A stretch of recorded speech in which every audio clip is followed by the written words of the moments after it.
ये आज की डेट में ये एक नया नया स्टाइल है।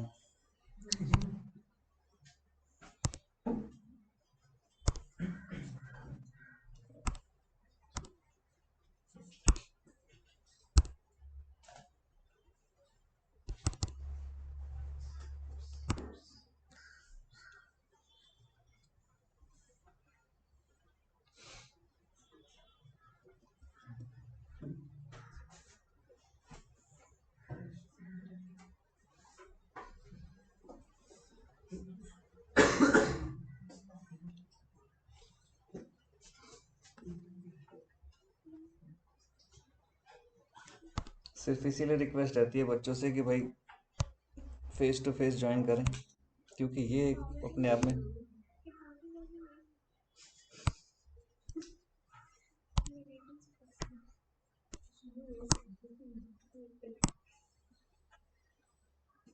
आ गया मैसेज आप लोग का, किसी पास आया?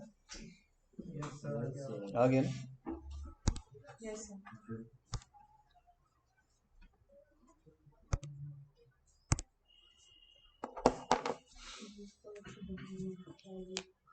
आप लोग अपना एक लॉ का रजिस्टर बना लीजिएगा अलग से।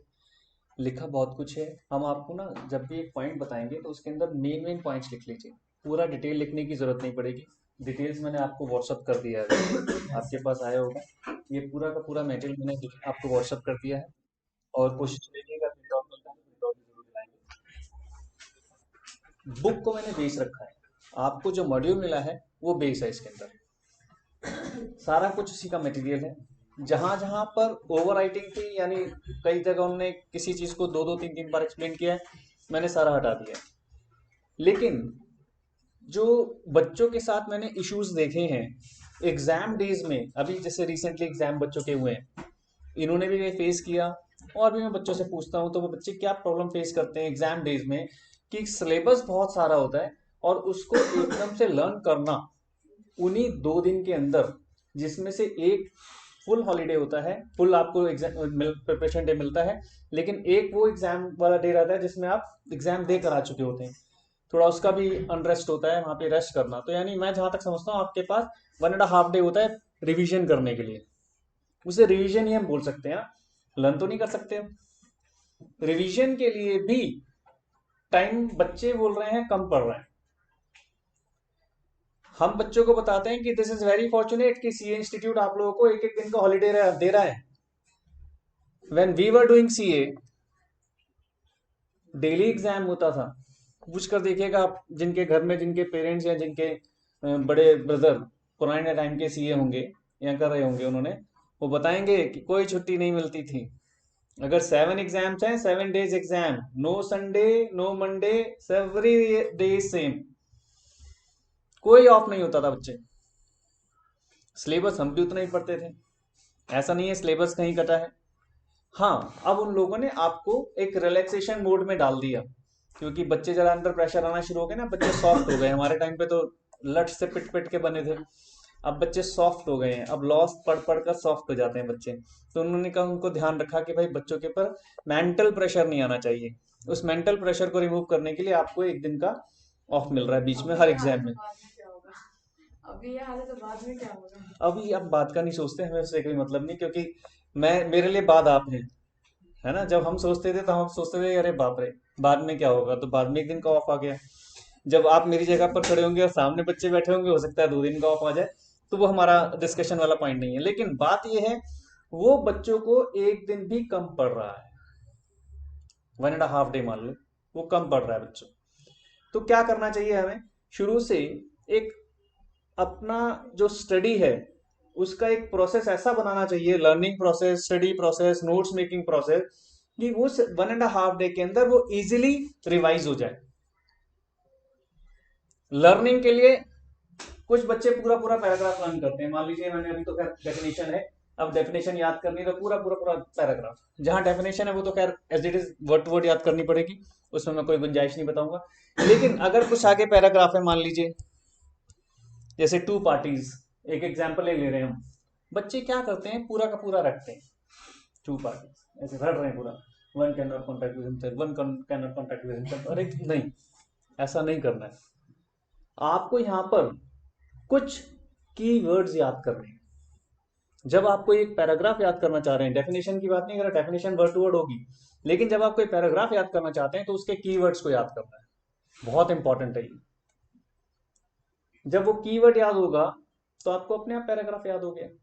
हाँ, अब आप उस कीवर्ड्स को यूज करना आपको आना चाहिए।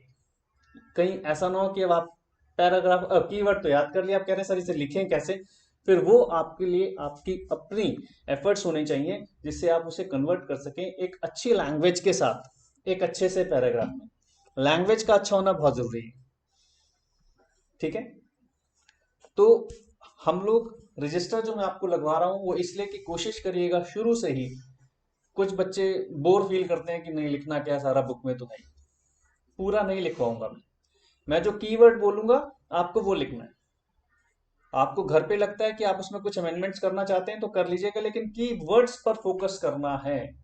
कितना छोटा हो जाएगा अगर पूरा एक पैराग्राफ में से 3 या 4, मान लीजिए 5 लाइनों का पैराग्राफ है और उसमें से हम लोग 3 या 4 वर्ड्स कीवर्ड्स निकाल लें और उसको बाद में सिंक्रनाइज करके एक पैराग्राफ में कन्वर्ट कर देंगे, इजी रहेगा ना।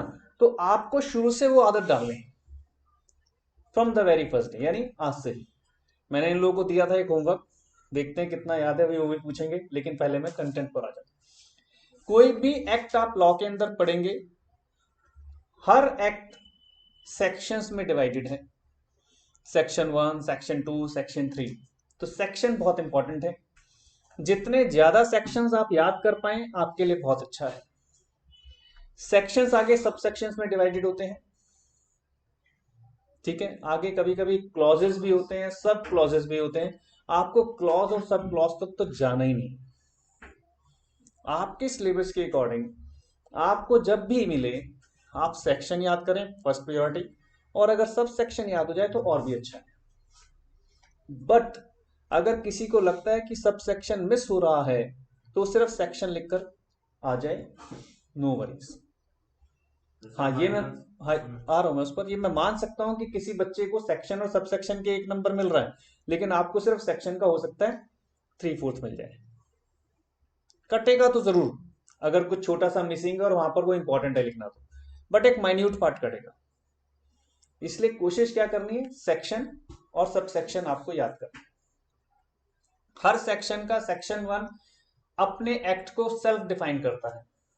जैसे कॉन्ट्रैक्ट एक्ट क्या कहेगा, contract act, this act will belongs to all contracts all over inside territory of India।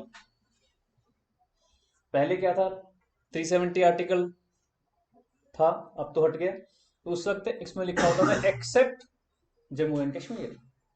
Jammu and Kashmir में एप्लीकेबल नहीं था, लेकिन अब क्योंकि 370 आर्टिकल हट गया तो अब ये पूरे होल ऑफ द इंडिया के अंदर एप्लीकेबल हो गया है। तो ये ध्यान रखिएगा, अगर कभी किसी बच्चे ने कोई पुराना पीडीएफ पढ़ लिया उसमें लिखा हो कि एक्सेप्ट जम्मू एंड कश्मीर, तो उसको हटा देना।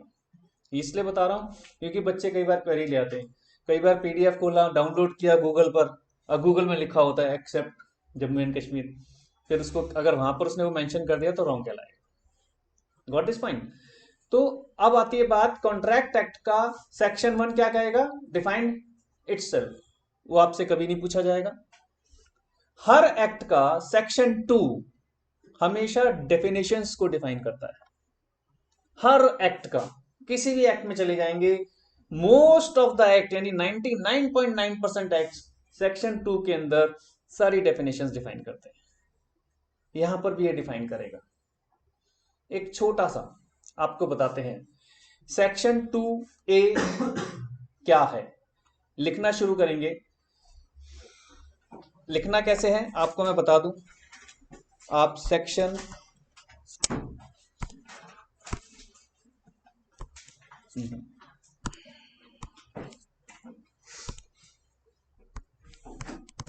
सेक्शन 2A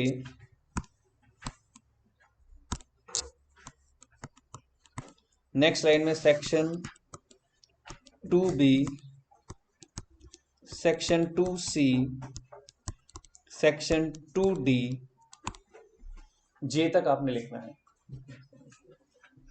जे तक आपको लिखना है। Section 2A, section 2B, section 2D, इस तरह से आपने जी तक लिखना है।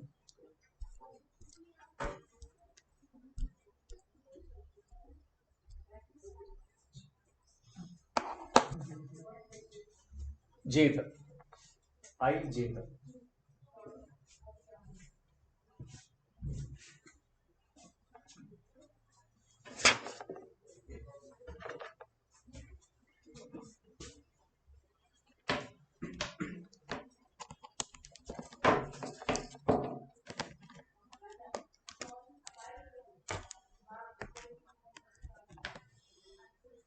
सेक्शन 2A के सामने लिखेंगे सबसे पहले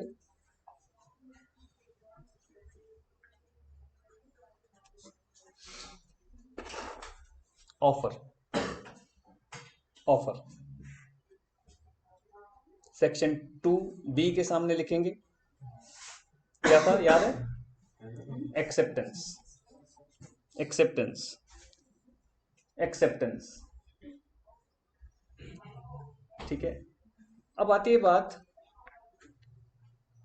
ये ऑफर और एक्सेप्टेंस क्या है, थोड़ा सा डिस्कस कर लेते हैं, क्योंकि आज 3 बच्चे नए भी हैं।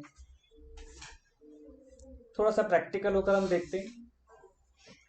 मान लीजिए आप मार्केट जाते हैं और मार्केट में आप लैपटॉप खरीदना चाहते हैं। आप एक दुकान में गए, आप सबसे पहले क्या बात करेंगे दुकानदार से, आप क्या कहेंगे?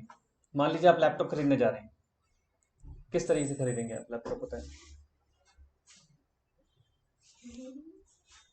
थैंक यू बेटा।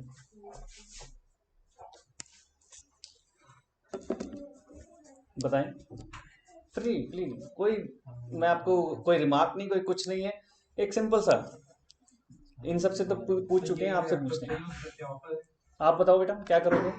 सर मॉडल के बारे में पहले जान। सिंपल, सब कुछ पता है आपको, मॉडल भी पता है, कौन सा लेना है, सब कुछ पता है। Class price. आप सबसे पहले दुकानदार के पास आपने जाते ही कहना है I want to buy this laptop, यही तो कहेंगे। इसी को कहते हैं ऑफर। ऑफर की आपको डेफिनेशन भी लिखवाऊंगा, अभी नहीं। तो ऑफर क्या है? I want to buy this laptop. when you show your willingness to buy something, when you show your willingness, अभी डेफिनेशन में पूरा आऊंगा, तो आपने अपनी वहां पर विलिंगनेस शो करी टू बाय समथिंग, और वो विलिंगनेस आपने किसको शो की? सेलर, सेल्समैन को। This is called offer. जैसे ही आपकी उस ऑफर को वो एक्सेप्ट कर लेता है, क्या जी एग्रीड, वो आपको देता है लैपटॉप, ये ले लीजिए, उसने ऑफर को क्या कर लिया? एक्सेप्ट कर लिया। This is called acceptance. आपकी विलिंगनेस के अगेंस्ट उसने अपनी एक्सेप्टेंस दे दी, उसे कहते हैं हम एक्सेप्टेंस। जैसे ही ऑफर को एक्सेप्टेंस मिलती है, वो क्या बन जाता है? एग्रीमेंट। पहले हम बोलेंगे उसे प्रॉमिस। जैसे ही ऑफर एक्सेप्ट हुआ, वैसे ही वो क्या बन गया? प्रॉमिस। लिखिए, और एक्सेप्टेंस के सामने लिख दीजिए प्रॉमिस। ना बी में ही कहा मैंने, भी सी में नहीं कहा। मैंने कहा जैसे ही ऑफर एक्सेप्ट हुआ तो एक्सेप्टेंस के सामने आप लिख लीजिए प्रॉमिस। तो ये बात क्लियर? जरा देखो, मैं इसमें छोटा छोटा समझा देता हूं। अभी हमारे सामने सेक्शन 2B बुक में दे रखा है, मैं H और E पर भी बाद में आऊंगा, पहले हम देखें B क्या कह रहा है। सेक्शन 2B एक बार पढ़ लें, प्रॉमिस के बारे में क्या लिखा है जरा देखें। When the person to whom the proposal is made, मैंने क्या कहा था? ए के अंदर क्या किया मैंने? I show my willingness to buy the laptop. You show your willingness to buy the laptop. और जैसे ही उस willingness को एक्सेप्ट किया किसने? सेलर ने। वो क्या बन गया? प्रॉमिस। एक्सेप्टेंस होते ही वो किस में कन्वर्ट हो गया? प्रॉमिस। तो एक बार डेफिनेशन देखें। When the person to whom the proposal is made signifies his assent. assent मतलब यहां पर एग्रीड, एक्सेप्टेंस। जब उसने कहा कि हाँ I want to sell this laptop to you, I am agreed, वो क्या बन गया? एक्सेप्टेंस। एक्सेप्टेंस बनते ही वो क्या बन गया? प्रॉमिस। वो चाहता तो मना भी कर सकता था, वो चाहता तो मना भी कर सकता था। छोटे छोटे क्वेश्चन आते हैं, आप शोरूम जाते हैं, शोरूम में आपने देखा कि बहुत सारे एप्रल्स टंगे हुए हैं, आपको कोई ड्रेस पसंद आ गया, उस पर एक अमाउंट कोट भी है कि भाई अमाउंट लिखा हुआ है। आपने दुकानदार से कहा कि I want to buy this, क्या वो कंपल्सरली, मैंडेटरली, क्या वो उसमें आपके ऑब्लिगेशन में है कि वो आपकी ऑफर को एक्सेप्ट करे? नो। ये ध्यान रखिएगा, हम जब दुकान में घुसते हैं, दुकान में जब सेल के अंदर घुसते हैं, सेल का काउंटर जो लगा हुआ होता है, वो सिर्फ उनका आपको ऑफर है। Now they are making you the offer, लेकिन वो भी ऑफर किस तरीके का है?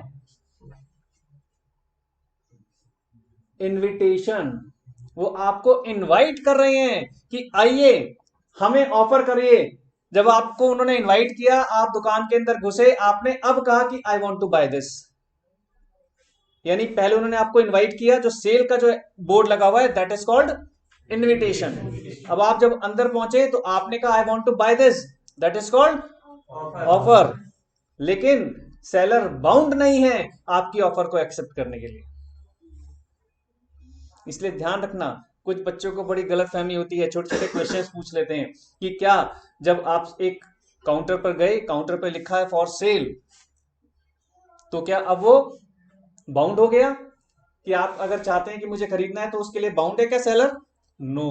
बेचने के लिए तो होता है तो बेचने के लिए। लेकिन मैंने क्या कहा, वो बाउंड नहीं हुआ, रखा बेचने के लिए है। आप पसंद नहीं आए, मना कर दिया, आपका एटीट्यूड पसंद नहीं आया, मना कर दिया। वो कर सकता है मना, उसके पास पूरा राइट है। ये समझा रहे हैं डिफरेंस।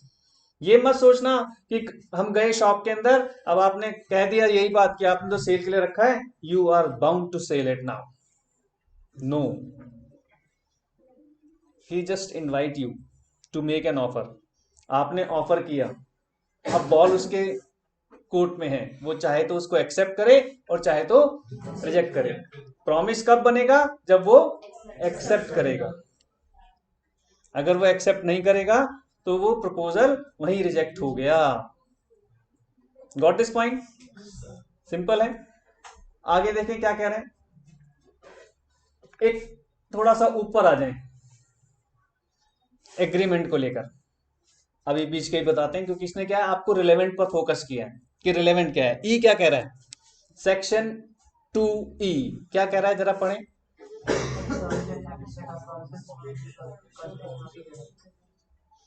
ये कंसिडरेशन वर्ड क्या है बच्चों? Something in return. ये जो जो नए वर्ड आप पहली बार सुनते हैं, उनको कहीं साइड में लिखते रहिए। बाद में तो ये यूज एकदम यूजर हो जाएंगे, आपके बिल्कुल यूजर हो जाएंगे कि सिंपल सी बात है। लेकिन पहली बार जब भी पढ़ें, पहली बार जब भी सुने, तो उन्हें कहीं पर लिख लें। कंसिडरेशन क्या है? Something in return. यानी जब आपका एक्सेप्टेंस, आपका जो प्रॉमिस है, उस प्रॉमिस के साथ कंसिडरेशन जुड़ जाता है, तो वो सेक्शन 2E में डिफाइंड है कि क्या है वो। अभी कंसिडरेशन की बात कर रहा है कि कंसिडरेशन पर आ रहे हैं कि जब तक कंसिडरेशन नहीं जुड़ा होगा, जैसे मैं आप कहता हूं, आपने बात कर ली लैपटॉप पसंद है, उसकी एक अमाउंट तो होगी। जब तक वो अमाउंट फिक्स नहीं होगी, अभी एक बच्चे ने बोला भी था कि पहले क्या होगा, प्राइस फिक्स करेंगे। तो प्राइस फिक्स होगा तभी जाकर तो एग्रीमेंट कंप्लीट होगा एक तरीके से। यानी एग्रीमेंट तो क्या है, एग्रीमेंट के बारे में तो क्या कहा गया कि जैसे ही आपने ऑफर किया, एक्सेप्टेंस किया, तो वो क्या बन गया? प्रॉमिस। प्रॉमिस को बोलते हैं हम लोग एग्रीमेंट, की एग्रीमेंट हो गया। लेकिन उस एग्रीमेंट के साथ कंसिडरेशन का आना बहुत जरूरी है। तो जब क्या बनेगा, कंसिडरेशन आ जाएगा, तब जाकर वो बनेगा एग्रीमेंट। और एग्रीमेंट के बाद भी एक चीज और जरूरी है, याद करो क्या था? इनफोर्सेबिलिटी बाय लॉ। यानी हमें क्या क्या चाहिए, अब वो पहले समझ लें। यानी मुझे सबसे पहले क्या चाहिए? ऑफर।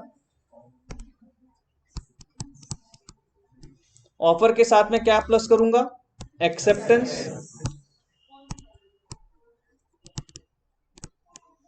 जैसे ही ऑफर प्लस एक्सेप्टेंस हुई, इट बिकम्स अ प्रॉमिस। ये क्या बन गया जी? प्रॉमिस। प्रॉमिस बन गया। ठीक है जी। अब आती है बात, इस प्रॉमिस के साथ क्या जुड़ेगा? कंसिडरेशन। और क्या जुड़ेगा? इन्फोर्सेबिलिटी बाय लॉ। ये तीन चीजें जब बनेंगी, इन्फोर्सेबिलिटी बाय लॉ, कंसिडरेशन के बाद तो एग्रीमेंट बनेगा एंड देन हाँ, कॉन्ट्रैक्ट होना बहुत जरूरी है। वही आ रहा हूं, इसी पर आ रहा हूं। इन्फोर्सेबिलिटी बाय लॉ। जब तक प्रॉमिस के साथ कंसिडरेशन, कंसिडरेशन के साथ इन्फोर्सेबिलिटी बाय लॉ नहीं होगा, तब तक ये कॉन्ट्रैक्ट नहीं बनेगा। तो कॉन्ट्रैक्ट को कहां पर समझाया उन्होंने? एच में, 2H में। तो जरा एच में आओ पहले। क्या हुआ? नहीं, मैं इसमें कह रहा हूं 2H पर आइए। 2H के सामने लिखिए कॉन्ट्रैक्ट।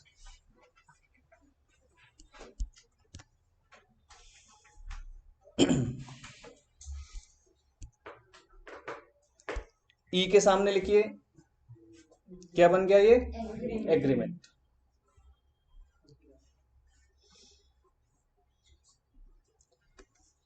अब बीच में क्या बचा? सी। सी किसको डिफाइन करता है? तो सी के बारे में लिखिए फ्रॉम, नहीं नहीं नहीं, मैं बता रहा हूं। सी लिखिए प्रोमिसर एंड प्रोमिसी। सी लिखिए promisor and promisee. Sir promise में ई आएगा, ओ आएगा? ओ आर, ओ आर, मैं बता देता हूं कहां है इसमें। प्रोमिसर एंड प्रोमिसी, ओ आएगा बेटा, देख लो। सी में आपका आएगा प्रोमिसर एंड प्रोमिसी। ठीक है। डी में लिखें कंसिडरेशन, डी में लिखें कंसिडरेशन।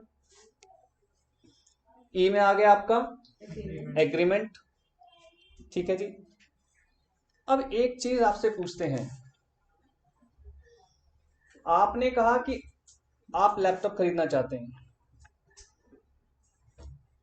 आपको मिलेगा लैपटॉप और सेलर को क्या मिलेगा? कैश या उसकी वैल्यू। दो तरीके से एक ही बात को कह सकते हैं। सेलर कह रहा है मैंने कैश के बदले लैपटॉप दे दिया, बायर क्या कह रहा है? मैंने लैपटॉप के बदले कैश दे दिया। यही है ना? इसका मतलब दोनों एक दूसरे को प्रॉमिस कर रहे हैं। मैंने प्रॉमिस क्या किया? लैपटॉप दो, कैश दूंगा। सेलर ने क्या प्रॉमिस किया? कैश दो, लैपटॉप दूंगा। तो इसको लिखिए रेसिप्रोकल प्रॉमिसेस। एग्रीमेंट के बाद एफ में, हाँ जी, रेसिप्रोकल प्रॉमिसेस।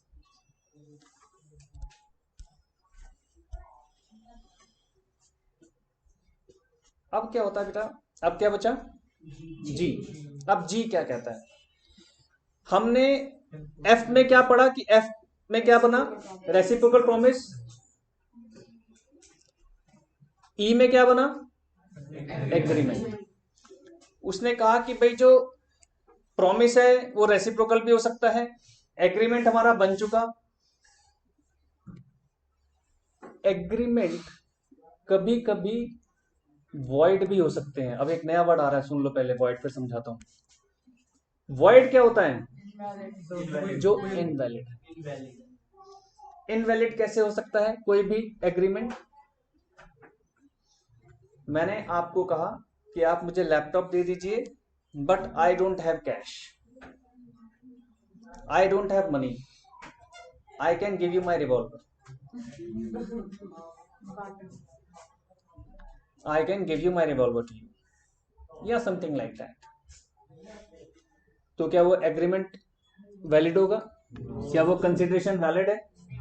तो वहां पर वो क्या बन गया? एग्रीमेंट वॉइड हो गया। यानी जिस चीज के लिए एग्रीमेंट हो ही नहीं सकता, तो वो क्या बन गया? वॉइड। सर हम ऐसे करें कि वो बंदे को पहले एक मिनट, पहले इसे कंप्लीट करते हैं फिर पूछूंगा। इसे लिखिए वॉइड एग्रीमेंट। इस पर आ जाए एक बार ना, कॉन्सेप्ट में फिर एक एक करके इन पर डिस्कस करेंगे। हमने कहा जो वॉइड एग्रीमेंट है वहीं पर खत्म हो गया। लेकिन अगर सब चीज ठीक चलती रही, क्या क्या ठीक चलती रही? प्रॉमिस, प्रॉमिस के साथ कंसीडरेशन, और कंसीडरेशन के साथ एनफोर्सेबिलिटी वाइल, और ठीक चलती रही। तो ये किसमें कन्वर्ट हो गया? टू एच, कॉन्ट्रैक्ट में। एच में यही लिखा हमने, इसके ब्रैकेट में लिख लीजिए वैलिड। ये कौन सा कॉन्ट्रैक्ट होगा? वैलिड। जब सब सारी फॉर्मेलिटीज फुलफिल हो गई तो कौन सा कॉन्ट्रैक्ट है ये? वैलिड। ये बन गया 2H। आई क्या कहता है? लिखिए, एक नया वर्ड और आ रहा है, वॉइडेबल कॉन्ट्रैक्ट। लिखिए वॉइडेबल, एक नया वर्ड आ रहा है, उसको भी समझा देता हूं। वॉइडेबल, इन वर्ड्स को आपने याद रखना है, घर पे जाके इनको समझना है, पढ़ना है। कोई भी कंफ्यूजन होगा मुझे नेक्स्ट क्लास में बताना है कि सर ये वर्ड नहीं समझ आया, उसको फिर से एक्सप्लेन करेंगे, है ना। ये बेसिक है, जहां आपका बेसिक स्ट्रांग हो गया तो आपके वर्ड छोटे छोटे लगेंगे, अरे वाह ये वॉइडेबल ये होता है। अब वॉइडेबल क्या होता है वो सुन लीजिए। वॉइडेबल क्या है बेटे, हम आपको अभी पढ़वाएंगे कि कई जगह कुछ कॉन्ट्रैक्ट्स आप बना ही नहीं सकते। जैसे अगर किसी बच्चे की एज 18 से छोटी है तो वो क्या हो सकता है? नहीं हो सकता, उसके साथ में एग्रीमेंट नहीं कर सकता। वो किसने मना किया है? लॉ ने मना किया। जब लॉ ने मना कर दिया, कॉन्स्टिट्यूशन ने मना कर दिया, तो क्या किसी भी तरीके से उसको मैं पॉजिटिव बना सकता हूं? Never, never. तो इसका मतलब ये तो वॉइडेबल वाला ऑप्शन नहीं बना। तो वॉइडेबल कैसे हो सकता है? कि मैंने आपके साथ कोई कॉन्ट्रैक्ट किया और किसी वजह से ऐसा ऑप्शन हुआ कि आप चाहते तो उसको रिजेक्ट कर सकते थे, किसी वजह से आप चाहते तो उसे रिजेक्ट कर सकते थे, लेकिन आपने अभी रिजेक्ट नहीं किया और वो बॉल आपके कोर्ट में ही है। आप चाहें तो उसे रिजेक्ट कर सकते हैं और चाहें तो उसे एक्सेप्ट कर सकते हैं। ये कैसे होता है? ये इस तरह से हो सकता है कि मैं इस वक्त ऐसी सिचुएशन में था कि मैं आपके साथ एग्रीमेंट नहीं कर सकता था। यानी मान लीजिए हो सकता है कि मेरा छोटा मोटा एक्सीडेंट हुआ और मुझे एनेस्थीसिया दिया हुआ है। ध्यान से समझे, एनेस्थीसिया में हूं मैं। एनेस्थीसिया समझते हैं सारे लोग? यानी उस वक्त आप नींद में होते हैं, डॉक्टर ने कहा अपनी प्रॉपर्टी बेचोगे, थप्पड़ मारा मुझे, मैंने कहा हाँ बेचूंगा। अच्छा साइन करो, मैंने साइन भी कर दिए। क्या उस वक्त मैं होश में था? मेरे से साइन जब कराए गए डॉक्टर ने, मुझे बाद में पता चला कि डॉक्टर ने मुझसे साइन करा लिए किस वक्त? जिस वक्त मैं एनेस्थीसिया के पोजीशन में था। मेरा सबसे पहला रिएक्शन क्या होना चाहिए होश में आते ही? बताओ कि घर खाली करके बेच गया जाऊं? सबसे पहला रिएक्शन होगा ना, मैं उसको रिएक्ट करूंगा और पुलिस को कंप्लेन करूंगा कि मेरे साथ चीटिंग हुआ, मेरे साथ फ्रॉड हुआ। ये जो साइन कराए गए हैं विदाउट माय कंसेंट हैं। ठीक है जी। जैसे ही मैं ये रिएक्ट करूंगा, कॉन्ट्रैक्ट क्या हो जाएगा? वॉइड, इनवैलिड, क्योंकि हो ही नहीं सकता। और अगर मान लीजिए मैं घर बैठ कर आराम से शांति से चाय पी रहा हूं कि यार घर खाली करो, वाइफ को बोला घर खाली करो, घर तो बिक गया, तब क्या होगा? वैलिड हो गया। यानी आप ध्यान से समझो मैं क्या कहना चाह रहा हूं। अब मेरे हाथ में बॉल है, मैं चाहूं तो उस कॉन्ट्रैक्ट को एक्सेप्ट कर लूं और शांति से घर खाली करके पेपर उसको देकर सब कुछ चाबी उसे देकर चले जाऊं, तो बन गया ये वैलिड कॉन्ट्रैक्ट।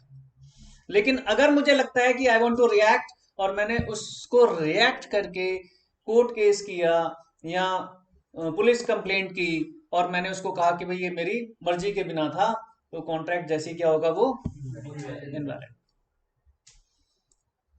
ये दोनों सिचुएशन जब मेरे कोर्ट में हो तो उसको बोलते हैं वॉइडेबल कॉन्ट्रैक्ट। ये ध्यान रखना, ये इसलिए स्टोरी सुनाई है, ध्यान से समझना है कि वॉइडेबल होता क्या है। बच्चे को कई बार वॉइडेबल एक्सप्लेन करना मुश्किल हो जाता है। ठीक है, तो वॉइडेबल क्या है? सर जब बॉल दोनों हाथ में बिल्कुल ठीक। अभी लेमन स्टाइल में समझ जाओ, यानी जब मैं इस सिचुएशन में हूं कि if I am going to agreed with the agreement, I accepted all the conditions as it is, whatever mentioned over there. That means that time it becomes valid contract. But if reacted to it, और मैंने उसको कहा कि no, I don't agreed about this, तो वो क्या बन गया? इनवैलिड। तो यानी जब इस तरह की दोनों सिचुएशन मेरे हाथ में हो तो उसे कहते हैं वॉइड। ठीक है, अभी इनकी डेफिनेशंस वगैरह सब लिखाएंगे। अब क्या आया? लास्ट जे। ये 2 में जे तक मेंशन्ड है। ये कौन सा है? वॉइड। लिख दीजिए void. Void void contract. Void contract. यहां पर वॉइडेबल का ऑप्शन ही नहीं है। वॉइड क्या होता है? Not enforceable by law. Not enforceable by law. जो भी मैंने क्या कहा था कि 18 साल से छोटी एज के बच्चे के साथ एक एग्रीमेंट साइन करा लिया और उसको कह रहे हैं कि बेटा आपका घर मेरा हो गया, आप जाओ, वो क्या है? वॉइड। वो मैं कर ही नहीं सकता, मैं कर ही नहीं सकता। अब बच्चे की उम्र 17 ईयर्स 11 मंथ एंड 29 डेज है। क्या है वो? माइनर। क्या वो कॉन्ट्रैक्ट कर सकता है? नहीं कर सकता। क्या 2 दिन बाद, मान लीजिए मैंने उसे साइन तो करा लिए 17 ईयर्स 11 मंथ 29 डेज की एज में, 2 दिन बाद तो वो 18 का होने वाला है। तो क्या वो 2 दिन बाद उसको रेटिफाई कर सकता है? उसको वो तो कर सकते हैं, वॉइडेबल तो है ना। रेटिफाई मतलब एक नया वर्ड आ रहा है आपके पास, सुनिए। रेक्टिफिकेशन सुना है आपने कॉमर्स में? ठीक कर सकता है। रेटिफाई क्या होता है? तो उसे ठीक करना, तो करना। जो उसने करा है पीछे वो सब। हाँ, रेक्टिफिकेशन था कि किसी गलती को ठीक करना। रेटिफिकेशन का मतलब होता है ये बोलना कि जो पीछे मैंने लिखा था बिल्कुल ठीक है, I agree to it. But बेटा ये भी सुन लीजिए, यू कांट डू इट। क्योंकि आप किस दिन कॉन्ट्रैक्ट में एंटर हुए? जब that time you are minor. उस डेट पर देखा जाएगा कि वो कॉन्ट्रैक्ट वैलिड था या नहीं था। आप उसको रेटिफाई नहीं कर सकते, तो दैट इज कॉल्ड वॉइड, जो इन्फोर्सेबल बाय लॉ है ही नहीं। मैं जितनी मर्जी कोशिश कर लूं, इन्फोर्सेबल बाय लॉ नहीं है। ठीक है, ये बात समझ रहे हैं? क्या होता है, एक वैसे भी एग्जांपल देते हैं। 18 साल से नीचे एज की लड़की शादी नहीं कर सकती, 21 साल से एज का नीचे का लड़का शादी नहीं कर सकता। अभी दोनों एज सेम नहीं हुई है, पहले बताया था। अगर इससे पहले लड़की शादी कर देते हैं लड़की की किसी तरीके से, फोर्सबली, पेरेंट्स या कुछ भी सोसाइटी के अंदर, वो हमेशा कहलाएगी ही चाइल्ड मैरिज। और चाइल्ड मैरिज क्या है इंडिया में? इलीगल। अगर सर कोई कंप्लेंट ना करे तो फिर? देखो वो फिर इशू अलग हो गया, वो इशू अलग हो गया। बट कंप्लेंट करो या ना करो, वो मैरिज कहलाएगी इनवैलिड, कहलाएगी इनवैलिड। अगर बाय चांस अगर कल कोर्ट का झगड़ा होता है तो बिल्कुल कोर्ट उनके केस को रिजेक्ट कर सकता है। बिल्कुल तुरंत। अगर लड़की तभी भी छोटी है, 18 से छोटी है, तो उसको एक शेल्टर होम में भेज दिया जाएगा या किसी की कस्टडी में भेज दिया जाएगा। लेकिन मैरिज को रेटिफाई नहीं किया जा सकता, मैरिज को रेटिफाई नहीं किया जा सकता। मैंने कहा ना, जिस डेट को जो कॉन्ट्रैक्ट हुआ, जो हुआ, उस आपने उस डेट पे देखना है कि उस डेट में पोजीशन क्या थी। समझ रहे हैं बात को? ये चीज याद रखनी है, ये डेट बहुत इंपॉर्टेंट हो जाती है। इसीलिए फिर वो डेट ऑफ बर्थ सर्टिफिकेट्स निकलवाए जाते हैं। बताएंगे धीरे धीरे, कई चीजें बताएंगे। इस डेट ऑफ बर्थ के सर्टिफिकेट के साथ तो कई चीजें ऐसी होती हैं कि कोर्ट में सिचुएशन चेंज हो जाती है। तो हमारे कितने हैं? ए से लेकर जे तक। आपको इनके सिर्फ क्या याद करना है? ना कि ये क्या है, जिससे बड़े इजीली आपको किसी चीज को डिफाइन करना इजी हो जाएगा। ठीक है जी। अब हम आते हैं जो ये कहना चाह रहा है, जिन जिनकी इंपॉर्टेंट डेफिनेशंस अकॉर्डिंगली आपकी बुक में इंपॉर्टेंट बोली गई हैं। सबसे पहले हमने कहा कि कॉन्ट्रैक्ट क्या होता है बेटा, तो कॉन्ट्रैक्ट हमने किस सेक्शन में डिफाइन किया कर रहे हैं, सेक्शन 2H। सेक्शन 2H क्या कहता है, सिंपल सा, every agreement enforceable by law. Simple है, एक छोटी सी डेफिनेशन देखो 6-7 शब्द से मिलकर बन गई। Every agreement enforceable by law is an contract. और एग्रीमेंट क्या होता है, whenever all offers being accepted it becomes agreement, promise। एक ही बात है, ठीक है जी। देखो तो एग्रीमेंट के बारे में क्या कह रहा है, every promise and every set of promise forming the consideration. क्या बिना पैसे के कोई कॉन्ट्रैक्ट कंप्लीट होगा, कंसिडरेशन है समथिंग इन रिटर्न, बात है पैसे की नहीं है, सिर्फ something in return. Barter system is equally applicable, कि मैंने अपना लैपटॉप आपको दे दिया, आपका टेलीविजन मैंने ले लिया, होता है ऐसे, आप देखते होंगे अखबार में पढ़े, एक्सचेंज ऑफर आते हैं, कार की एक्सचेंज ऑफर आती है ना, कि आप अपनी नई कार दीजिए, तो पुरानी कार दीजिए, नई कार ले जाइए, है ना। अब मान लीजिए BMW लेंगे तो उसके बदले मारुति तो मिल ही जाएगी, उसका प्राइस फिक्स हो जाएगा। ये इसका प्राइस क्या है, ये जो मैं अपनी BMW दे रहा हूँ ये 12 लाख की है, और जो मैं ब्रेजा खरीद रहा हूँ वो भी 12 लाख की है। एक्सचेंज ऑफर, BMW उनकी, ब्रेजा हमारी। अरे उस पर नहीं जा रहे, हम प्राइस पर नहीं जा रहे, आप फीलिंग्स को समझो। पहले क्या समझाने की कोशिश कर रहे हैं कि बार्टर सिस्टम भी इक्वली एलिजिबल है। कंसिडरेशन तो हो गया, समथिंग इन रिटर्न तो चला गया, ठीक है। तो दूसरी डेफिनेशन में आपको क्या याद रखना है, पहली डेफिनेशन आपको याद रखनी है कॉन्ट्रैक्ट की, 2H कहता है। फिर दूसरा क्या कह रहा है, एग्रीमेंट। एग्रीमेंट किस में कह रहा है,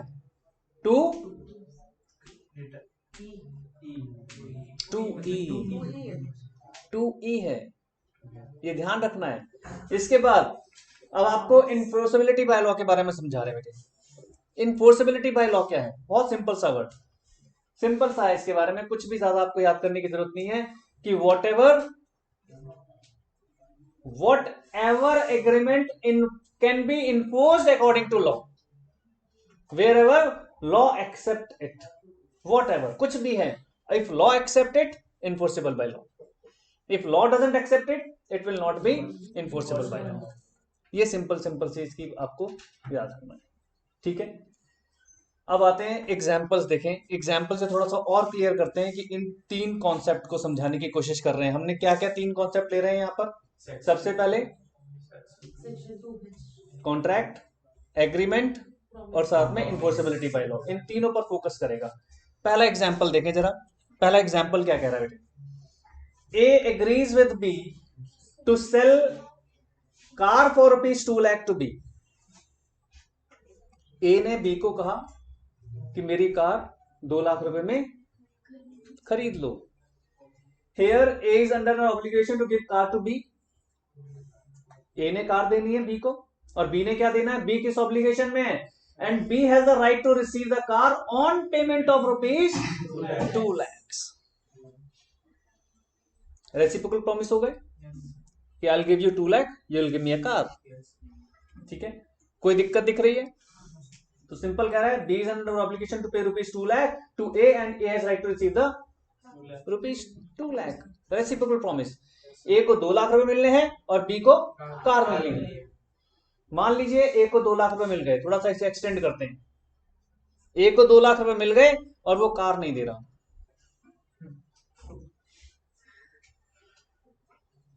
तो रेसिप्रोकल प्रॉमिस कंप्लीट हुआ। ये फिर ऑफेंस हो गया, तो यहां पर वो अपना प्रॉमिस फुलफिल नहीं कर रहा। अब बी क्या कर सकता है, कोर्ट जा सकता है, क्योंकि that was the actually a valid contract. जब ए और बी के अंदर डिसाइड हुआ था कि आपको मैं अपनी कार दूंगा, और बी ने डिसाइड किया था आई विल पे ₹2 लाख। ठीक है, सेकंड एग्जांपल क्या कह रहे हैं देखें जरा, आप लोगों का लोकल एग्जांपल बच्चों के लिए। फादर प्रोमिस सन, ये डॉटर कर देंगे आगे से अगली, टू पे हिम और हर pocket allowance of ₹500 every month.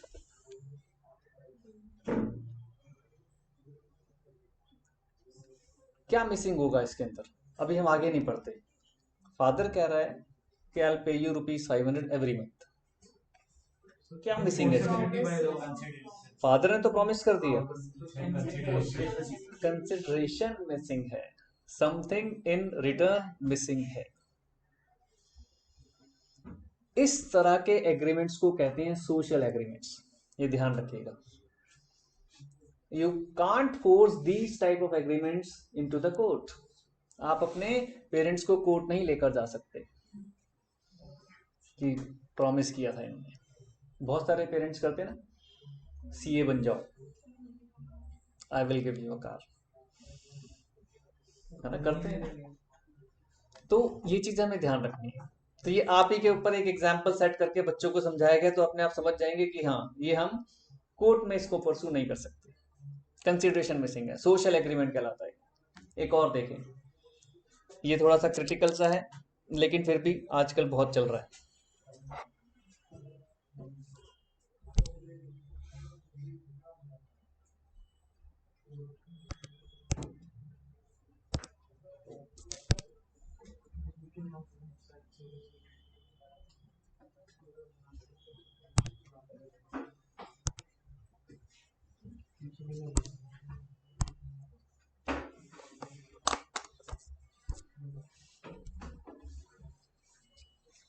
An obligation to maintain wife and children। क्या वहां पर कोई आपस में कॉन्ट्रैक्ट होता है? No, this is a social promise, social agreement. एक हस्बैंड की ड्यूटी है कि वो अपनी वाइफ को मेंटेन करे, अपने बच्चों को मेंटेन करे, उनकी जरूरतों को पूरा करे, बट कहीं पर कॉन्ट्रैक्ट नहीं है। ठीक है, इंडिया के अंदर कॉन्ट्रैक्चुअल मैरिज भी नहीं होती, आपको मालूम होगा, है ना, अलाउड नहीं है अभी तक। तो ऐसी सिचुएशन में इन सभी एग्रीमेंट्स को सोशल एग्रीमेंट्स कहा जाता है। क्या मिसिंग है, आपको क्या ध्यान रखना है? मिसिंग क्या है? Something in return, something in return missing. मैंने इन लोगों को लास्ट क्लास में समझाया थी दो चीजें, एक होता है राइट्स और एक होता है ड्यूटीज।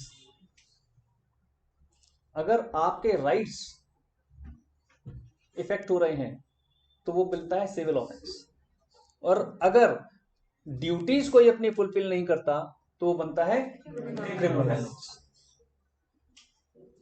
यहां पर एक तरीके का क्या है ये कि वाइफ को मेंटेनेंस कहां से मिल सकती है? अगर वो कोर्ट चली जाए तो। अगर कोर्ट चली जाए वाइफ, आज सुबह सुबह ही एक करा कर है ना, एक 74 ईयर ओल्ड मैन का अपनी 69 ईयर ओल्ड वाइफ से झगड़ा हो गया है और दोनों अलग अलग रहने लग गए। तो wife sue him and ask for the maintenance कि मैं अपना खर्चा कैसे चलाऊं। तो सुबह सुबह ही जज साहब का ऑर्डर है कि भाई 3,000 रुपया पर मंथ इनको कॉम्पनसेशन दिया जाए, 3,000 पर मंथ। देखो सेंटेंस क्या है, an obligation to maintain wife and children, an order of the court of law etcetera. बिल्कुल सेम सेंटेंस जो मैं यहां पर कह रहा हूं, an order of the court of law. अभी आज सुबह सुबह ही हुआ है, ये ऑर्डर किसका है? कोर्ट का। तो उसको फुलफिल करना पड़ेगा, क्योंकि यहां पर वो क्या कर रहा था? अपनी ड्यूटीज अवॉइड कर रहा था, उधर उनके राइट्स इफेक्ट हो रहे थे। यहां दोनों एक साथ आ गए। सिविल ऑफेंस जैसे माना गया, मैंने सिविल ऑफेंस में बताया था कॉम्पनसेशन मिलता है, क्रिमिनल ऑफेंस में पनिशमेंट मिलता है, ये ध्यान रखना। सिविल ऑफेंस था, जज साहब ने कहा कि 3,000 रुपये महीने देना शुरू कर दो, लेकिन कॉन्ट्रैक्ट नहीं है ये कॉन्ट्रैक्ट नहीं है, ये ध्यान रखना है आपको, क्योंकि कॉन्ट्रैक्ट में क्या होगा, समथिंग इन रिटर्न। हालांकि अभी आगे जाकर कुछ क्वेश्चंस में ऐसे भी कराऊंगा, जब हम कंसीडरेशन का चैप्टर करेंगे, उस कंसीडरेशन के भी अगेंस्ट चीजें चलेंगी, बताएंगे वहां पर कि कहां पर ये अलाउड है। एक्सेप्शंस कहते हैं जिन्हें हम लोग, आप लोग पढ़ते आ रहे हैं ना, 11th 12th से भी पढ़ते आ रहे होंगे, किसी चीज के सर्टेन एक्सेप्शंस होते हैं, तो वहां पर कंसीडरेशन के एक्सेप्शंस हैं कि अगर कंसीडरेशन नहीं होगा तो भी वो कॉन्ट्रैक्ट है, वो कंसीडरेशन में बताऊंगा। लेकिन फिलहाल आपको क्या समझा रहे हैं कि अगर कोर्ट ने ऑर्डर दिया है आज कि 3,000 रुपया पर मंथ इनको देना है, तो ये कोई कॉन्ट्रैक्ट नहीं है, ये कॉन्ट्रैक्ट की डेफिनेशन से बाहर है। तो फिर कौन वो देना दे भी ना दे तो फिर क्या होगा? फिर तो वो देना फिर वो जरूरी नहीं है। कोर्ट का उसमें आ जाएगा, फिर वो कंटेम्प्ट ऑफ कोर्ट चलेगा, फिर वो पनिशमेंट में बन जाएगा, फिर वो कंटेम्प्ट ऑफ कोर्ट हो जाएगा, क्योंकि जज साहब के ऑर्डर को आप नहीं माने, फिर वो क्रिमिनल ऑफेंस हो जाएगा, वहां पे फिर जज साहब स्ट्रिक्ट एक्शन ले सकते हैं, ठीक है। या फिर वो अपना कोई डिफेंस देगा कि मैं क्यों नहीं दे सकता, या इससे कम देना चाहता हूं, इस तरह से। ये 3 एग्जाम्पल से क्लियर हो गया, ठीक है। आओ जी, नेक्स्ट हेडिंग डालिए, difference between agreement and contract. ये तो बड़ा बड़ा लिख रहा है, हम इसके एक एक वर्ड, जैसे मैंने कहा ना, की वर्ड्स पर हम फोकस करेंगे। Difference between agreement and contract.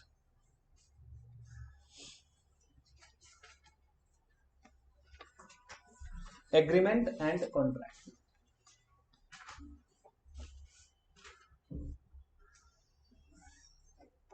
जैसे ही ऑफर एक्सेप्ट हुआ, वो क्या बन गया, एग्रीमेंट, प्रॉमिस। जैसे ही उस एग्रीमेंट के अंदर इन्फोर्सिबिलिटी बाय लॉ जुड़ा, तो वो क्या बन गया, कॉन्ट्रैक्ट। इसका मतलब वो जो इन्फोर्सिबिलिटी वाला कॉन्सेप्ट है, वही तो मेन डिफरेंस है, सबसे बड़ा डिफरेंस तो वही है, इन्फोर्सिबिलिटी। तो फर्स्ट आपका लिख लीजिए मीनिंग, फर्स्ट आपका मीनिंग, मीनिंग में आप सिंपल अभी ये लिख लीजिए, ऑफर प्लस एक्सेप्टेंस एग्रीमेंट के लिए,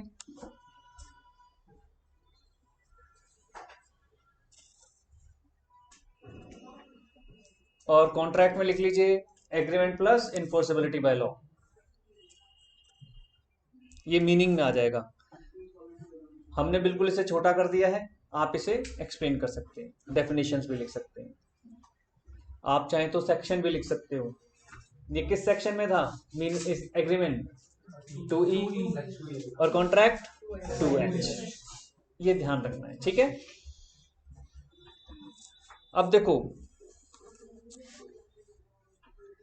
फादर अपने सन के साथ एग्रीमेंट कर सकता था, ऊपर हमने 3 एग्जांपल्स पढ़े। हस्बैंड अपनी वाइफ के साथ एग्रीमेंट कर सकता था कि I will pay you, don't worry, I will pay you, I will maintain you. Husband कह सकता है, फादर कह सकता है कि हाँ बेटा आपको हर महीने, बेटिया हम आपको हर महीने 1,000 रुपया, 2,000 रुपया, 500 रुपया, जो भी है। ये क्या एग्रीमेंट है, सोशल एग्रीमेंट। मैंने वर्ड क्या यूज किया था, सोशल एग्रीमेंट, लेकिन कॉन्ट्रैक्ट वर्ड नहीं बोला था। इसका मतलब एग्रीमेंट तो है बट कॉन्ट्रैक्ट नहीं है। आप एग्रीमेंट तो है, कॉन्ट्रैक्ट नहीं है, तो ये आप में अपने आप में एक बहुत बड़ा डिफरेंस है। वो क्या डिफरेंस है, तो स्कोप करके लिखो, और एग्रीमेंट में लिखो वाइडर, यानी एग्रीमेंट का स्कोप तो क्या हो गया, वाइडर। एग्रीमेंट आप किसी चीज के लिए भी कर सकते हो। 10 रुपए का स्टैम्प पेपर खरीदा और साइन करा लिए, चल भैया साइन करो, कल मूवी देखने जाना है। सारे दोस्तों ने साइन कर दिए, कल मूवी देखने। कौन सा, आप वही तो एग्जाम्पल दे रहा हूँ, देखो आप अपने आप समझ जाओगे। हमने 10 रुपए का स्टैम्प पेपर खरीदा और 10 रुपए के स्टैम्प पेपर पे हम सबने साइन किए, कल मूवी देखने जाएंगे। यस यस, सबने साइन कर दी, यस यस यस यस। अब एक बच्चा कल नहीं आया, क्या करें, सोशल एग्रीमेंट, कहीं भी साइन करा लो, उससे क्या फर्क पड़ता है, स्टैम्प पेपर हो या कोई सा भी पेपर हो। अगर स्टैम्प पेपर से सोशल एग्रीमेंट कॉन्ट्रैक्ट में कन्वर्ट हो सकता है, तो सारे के सारे सोशल एग्रीमेंट आप भी पिताजी के पास पहुंच जाओगे, पापा लिख, कल आपने बोला था, प्रॉमिस किया था ना, लो साइन करो, है ना। फादर कहते नहीं बड़े, कहीं भी लिखवा ले, साइन करा ले मुझसे कहीं पर भी, मैं बिल्कुल करूंगा। उन्हें पता होता है कि सोशल एग्रीमेंट है, नहीं जा सकते कोर्ट। जिस चीज को कोर्ट अलाउ ही नहीं कर रही, वो कैसे कर लोगे? चाहे आप 10 रुपए के स्टेप 10 रुपए साइन कर लो, चाहे 100 रुपए पे करा लो, चाहे 1000 रुपए पे करा लो। स्टैंप ड्यूटी से देने से मतलब थोड़ी है कि वो लीगल बन गया। Got this point? लॉ क्या कह रहा है वो देखना, स्टैंप पेपर से कोई फर्क नहीं पड़ता। मेरे पास एक केस आया, कहते हैं कि डिवोर्स करा दो हस्बैंड वाइफ। ठीक है जी, आपको ही पता होगा, फर्स्ट मोशन 6 महीना लगेगा, फिर जज साहब 6 महीने की डेट देते हैं, अगर म्यूचुअल कंसेंट है 1 साल लग जाता है, 1 साल से कम में होता है, उसमें कंडीशंस है। कह रहा नहीं नहीं आज ही करा दो। मैं कहा नहीं, आज तो पॉसिबल ही नहीं है। ऐसे कैसे पॉसिबल है? पेपर्स लगेंगे, कोर्ट में रहे, कोर्ट की डेट मिली, कहता है नहीं हो जाता है। मैंने कहा नहीं होता भाई। अब कई बार क्लाइंट ज्यादा समझदार होते हैं, कह रहा हमने तो अपनी सिस्टर का कराया था। मैंने कहा कहाँ से कराया था? अब हमें बड़ा ताज्जुब हुआ, पहली बार सुन रहा था कि कोर्ट गए और तुरंत डिवोर्स हो गया। तो मैं जगह का नाम नहीं लूंगा क्योंकि थोड़ा सा रिकॉर्डिंग चल रही है, वो ठीक नहीं रहेगा। तो म्यूट कर लो। तो क्या हुआ, वो कहते जी वहां जाएंगे, वो इसी तरीके का जो आप कह रहे हो, 100 रुपए का स्टैम्प पेपर बनवाते हैं और उसके ऊपर सारे एग्रीमेंट्स लिखवाते हैं, दोनों हस्बैंड वाइफ से साइन कराते हैं, फोटो लगाते हैं, नोटराइज करा लेते हैं और सब कुछ एक एक कॉपी दोनों को देते हैं, जाओ आज से तुम्हारा डिवोर्स हो गया, दोनों अलग, जाओ अपनी अपनी शादी कर लो। अब सुनो, आपका ही आंसर आ रहा है, इसीलिए तो मैंने एग्जांपल लिया है। Is it valid? नो। वो 100 रुपए का स्टैम्प पेपर कोर्ट से ऊपर हो जाएगा क्या? कोर्ट की प्रोसीडिंग से ऊपर हो जाएगा क्या? फिर तो सभी ऐसे करा लेंगे। विदाउट कोर्ट इंटरवेंशन, बता दूं फिर से, डिवोर्स हो ही नहीं सकता। तो वो चीज जब आई तो उसने, मैंने कहा नहीं हो सकता। तो ये आपका आंसर है कि बेटा स्टैम्प पेपर से कुछ भी साइन कराने से जरूरी नहीं कि वो चीज एकदम से लीगल हो जाए। कहने को सिर्फ स्टैम्प पेपर आपके पास है, ठीक है? तो वो वॉइड एग्रीमेंट होगा। बिल्कुल प्योरली। मैरिज तब भी है कि रहेगी क्योंकि वो एज पर लॉ खत्म ही नहीं हुई, डिसॉल्व ही नहीं हुई। थर्ड देखें तो समझ गए, दिस इज वाइडर और कॉन्ट्रैक्ट क्या है? नैरो। उसमें लिख लो सिर्फ नैरो। तो नैरो और वाइडर कैसे हो गया, समझ गए बात? आपको यही वर्ड, की वर्ड याद रखना है कि वाइडर अप्रोच है, वो नैरो अप्रोच है। पता होना चाहिए कि एग्रीमेंट तो कुछ भी करा दो। कोई व्हीकल है मान लो हमारे पास, और सर हम मुफ्ती को सेल कर रहे हैं और हम उसके नाम पे आरसी ट्रांसफर नहीं करवा रहे, हमने स्टैम्प पेपर पे वो तो क्या वो ऑनर बन पाएगा जिसको बेची है? नहीं बन पाएगा ना। तो जितने मर्जी साइन करा लो, अगर कुछ भी होता है तो आप ही के ऊपर आएगा। हमारे पास उस टाइम अगर मान लीजिए आप, आरसी आपके नाम है, उस गाड़ी से कोई एक्सीडेंट होगा तो आप भी उतने ही बड़े केस में फंसेंगे। एफिडेविट साइन करवा करा लो, नहीं फर्क पड़ता। उसे क्या फर्क पड़ता है? ट्रांसफर तो नहीं कराया ना। वो देखते हैं कि जिस वक्त एक्सीडेंट हुआ उस वक्त मालिक कौन था। फिर तो वही तो बता रहा हूं, वही देखना है आपको। वो डेट देख, उस डेट पर मालिक आप थे? हाँ जी थे। आप कह रहे हो जिससे पहले हमने एग्रीमेंट साइन करा लिया था, चलो ये मान लेते हैं एग्रीमेंट साइन करा लिया था कि अब पार्शियल मालिक वो हो गया, लेकिन आप मालिक नहीं हो, ये कैसे प्रूव करें? ये कर पाओगे प्रूव? इसीलिए आज आपको भी मालूम होगा कि जब भी आप पिताजी की गाड़ी चलाते हैं और चालान कटाते हैं तो 2 चालान कटते हैं, आपका भी और आपके पिताजी का भी।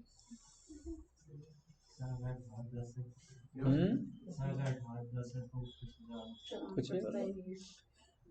चालान दोनों का कटेगा, व्हीकल ओनर का भी। अरे वही तो कह रहे हैं बेटा, व्हीकल ओनर का तो कटेगा ही कटेगा। क्यों सर? क्यों? अपने व्हीकल चलाने का चालान आप सर ये वैसे कह रहा है मतलब नहीं, रूल है ना बेटा। अगर आप व्हीकल ओनर नहीं है और आप गाड़ी चला रहे हैं और आपने कुछ ऑफेंस किया, तो ऑफेंस 2 लोगों के नाम काउंट होगा, गाड़ी के ओनर के नाम भी है और आपके नाम भी। ये है। ठीक है। तो इसलिए कभी आप देखेंगे दो दो चालान कट कर आते हैं इस तरह से, जब भी आप किसी दूसरे की गाड़ी चलाते हैं दो दो चालान आते हैं, एक ऑनर के नाम पर और एक जो ड्राइवर होता है उसके नाम पर। दोनों को अमाउंट अलग अलग पे करना। दोनों को देना पड़ता है भाई सरकार को ये चाहिए। पैसा। क्लियर ये पॉइंट। थर्ड आ जाओ, लीगल ऑब्लिगेशन। थर्ड लिखिए, लीगल ऑब्लिगेशन। अभी हमने खुद ही कहा कि सारे एग्रीमेंट्स के अंदर लीगल ऑब्लिगेशन की जरूरत नहीं, क्योंकि जो सोशल एग्रीमेंट है उसमें तो लीगल ऑब्लिगेशन आएगा ही नहीं। लेकिन अगर कोई कॉन्ट्रैक्ट है तो क्या वो लीगल इन्फोर्सिबिलिटी से बचेगा? वो बच ही नहीं सकता। वो तो बनेगा ही तब कॉन्ट्रैक्ट जब वो लीगल इन्फोर्सिबल होगा। यानी जरूरी नहीं है कि एवरी एग्रीमेंट लीगली इन्फोर्सिबल हो, but every contract legally enforceable है, होगा। समझ रहे बात को? कॉन्सेप्ट को समझ जाओ, एकदम से डिफरेंस लिख पाएंगे आप। तो लीगल इन्फोर्सिबिलिटी में आप सिंपल एग्रीमेंट में लिख सकते हो not every agreement. Not every लिख रहे हैं, कुछ एग्रीमेंट तो होंगे ना लीगली इन्फोर्सिबल। सोशल वाले तो नहीं होंगे, बस कौन से नहीं होंगे? सोशल वाले नहीं होंगे। और कॉन्ट्रैक्ट मतलब ही नहीं बनता। कॉन्ट्रैक्ट तो कॉन्ट्रैक्ट बनेगा ही तब जब वो लीगली इन्फोर्सिबल होगा। ठीक है जी। तो ऐसा हो सकता है सोशल एग्रीमेंट में कंसिडरेशन हो? बिल्कुल हो सकता है। तो सर फिर वो माना जाएगा? आपके पिताजी कर तो रहे हैं, वो कह रहे हैं आपको हम देंगे आपको। क्या? आपके पिताजी कह रहे हैं कि मैं आपको महीने का 500 रुपए दूंगा, लेकिन आप सिर्फ सीए की स्टडी करो। आप कर रहे हो, आप उनके हिसाब से कंसिडरेशन दे रहे हो, वो आपके हिसाब से कंसिडरेशन दे रहे हैं, बट इन्फोर्सिबल बाय लॉ नहीं है। Social agreement. सोशल एग्रीमेंट है।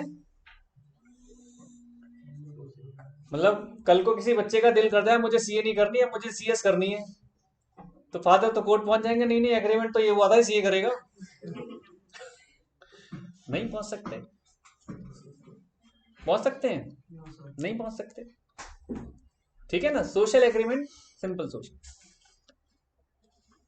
Nature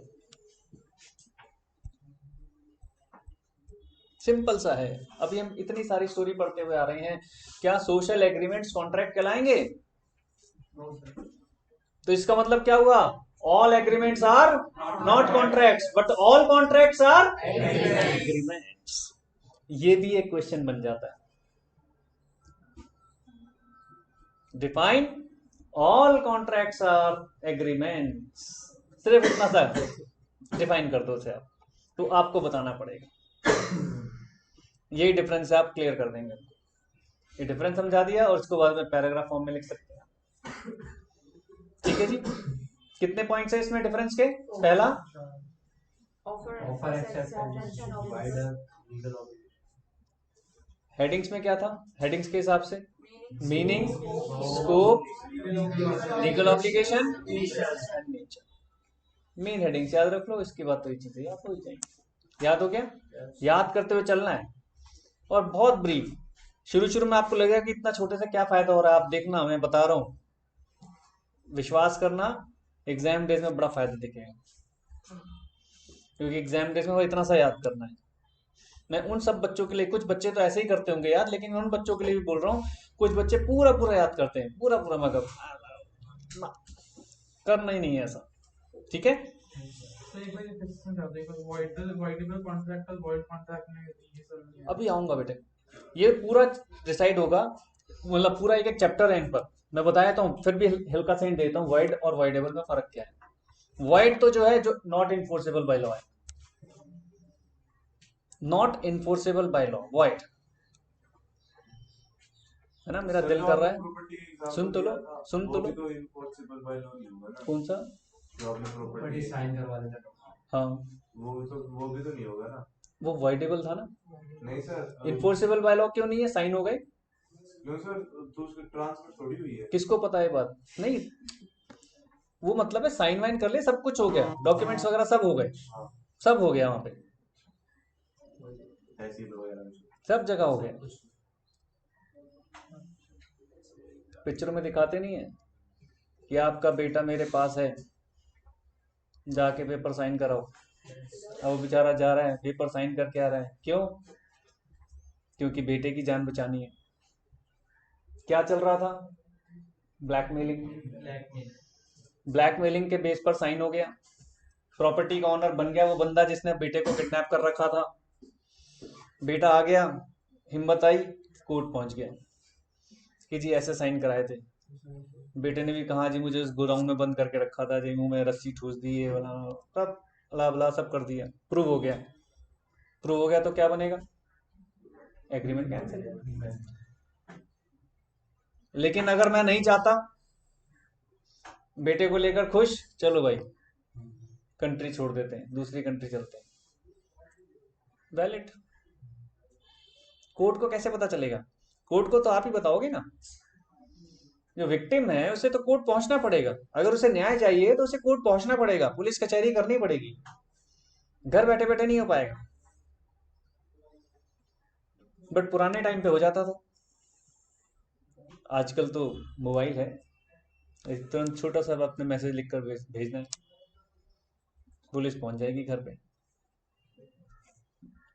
getting? तो वॉइडेबल क्या है कि जब उस पर्सन के पास ये ऑप्शन था कि वो कोर्ट जा सकता था और उस डील को रिजेक्ट कर सकता था, तो वॉइडेबल है। मतलब void मतलब invalid और voidable मतलब जिसको हम invalid कर सकते हैं। वॉइडेबल मतलब जो वैलिड भी हो सकता है और वॉइड भी हो सकता है, लेकिन हम चुप बैठे हुए हैं जब ये दोनों ऑप्शन मेरे पास है। वॉइड, Invalid नहीं मेरा वो किसी से झगड़ा हो गया और गुस्सा आ गया, मैं ही पहुंच गया कि आज हम भी AK-47 खरीद कर लाएंगे और रात को सारा गांव जला देंगे। अब AK-47 खरीद कर ला रहे हैं। क्या AK-47 खरीदना हमें अलाउड है? इंडिया के अंदर अलाउड नहीं। अमेरिका में अलाउड है, यूएस में अलाउड है, हमारे यहाँ अलाउड नहीं है। तो वो प्योरली वॉइड है, प्योरली वॉइड। जैसे मैंने बताया था, चाइल्ड मैरिज वॉइड है। आप जो मर्जी कर लो, आप कह दो जी सारे एग्रीड हैं, पूरा गांव एग्रीड है जी, देख लो बड़े बुढ़े सब एग्रीड है जी, बच्ची भी एग्रीड है जी, तो जज क्या कहेगा?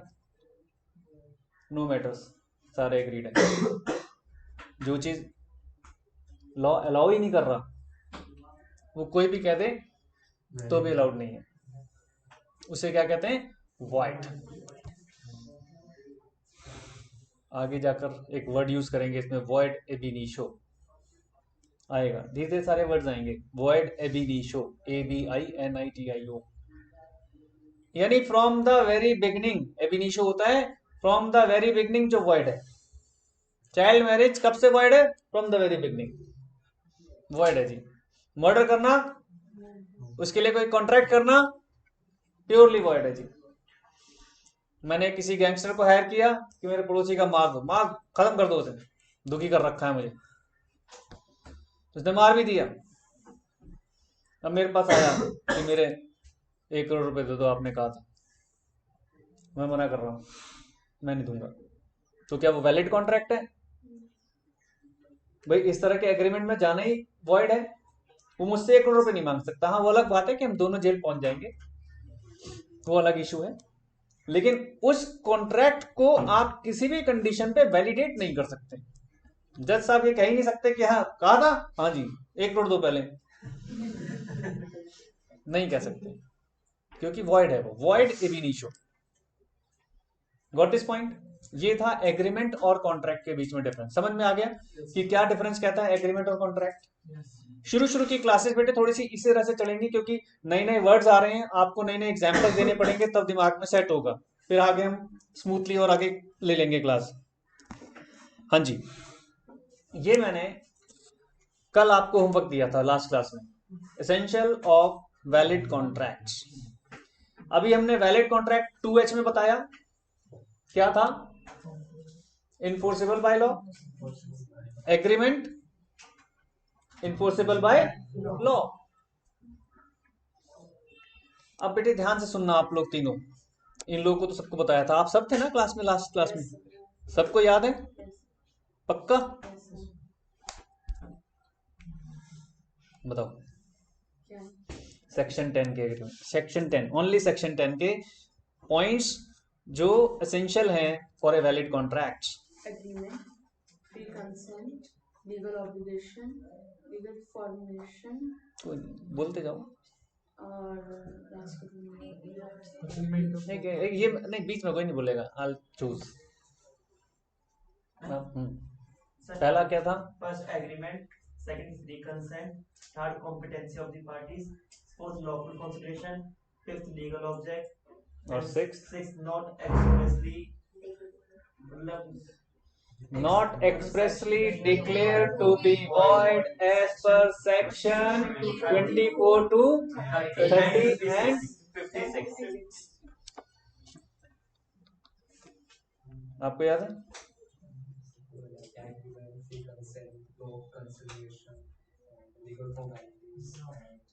लीगल फॉर्मेलिटीज यहाँ था, मतलब ऐसी पूछो। Lawful consideration, lawful object and last में हमने क्या कहा था? देखो अब देखो, आप सुनना बेटे, वो सबको याद रखना है बेटे, मैं इसलिए थोड़ा सा वो किया, जरूरी है, क्वेश्चन बहुत जरूरी है, बहुत इंपॉर्टेंट। और ये अपने आप में सब चैप्टर्स हैं, ये समझ लो चैप्टर्स के नाम है। ये जो 6 हम पढ़ेंगे, ये 6 चैप्टर्स के नाम। सेक्शन 10 ने जो डिफाइन किया कि ये essential elements of a valid contract है, और ये ड्यू टू प्रैक्टिस आए, ये आए ड्यू टू प्रैक्टिस। जैसे जैसे कॉन्ट्रैक्ट्स बने, एग्रीमेंट्स बने, उसके बाद देखा कि प्रैक्टिस के अंदर ये भी 5 जरूरी हैं, लेकिन एज पर लॉ वही डिफाइंड है 6, 5 यहां डिफाइंड है, 11 हो गए। आपको याद रखना है बेटे, अभी शुरू से याद करते हुए चलो। आपको हल्का सा डिफाइन करते हुए, सबसे पहले क्या है? एग्रीमेंट। ऊपर हमने पढ़ ही लिया। एग्रीमेंट किस किस के बीच बनता है जी? क्या आप अपने आप से एग्रीमेंट कर सकते हो? हम तो सिर्फ अपने आप से कमिटमेंट्स करते हैं कि 1 तारीख आने वाली है, नया नया रेजोल्यूशन पढ़ाई करेंगे दबाकर, है ना? हंसने वाली बात थोड़ी है यार, है ना? बहुत जरूरी है। बनाते हो नहीं बनाते हो? नहीं बनाते हो यार?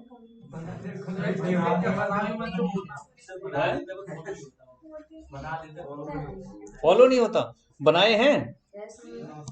कहाँ बनाए हैं? चलो मैं यहाँ पे दिलाऊंगा, रिकॉर्ड हो जाएगा।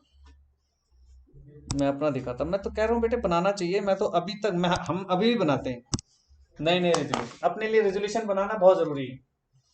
आप भी बनाओ, स्टडीज को लेकर बनाओ, बहुत जरूरी है ना? मैं तो दिखाता हूँ, वैसे इसमें नहीं दिखाऊंगा।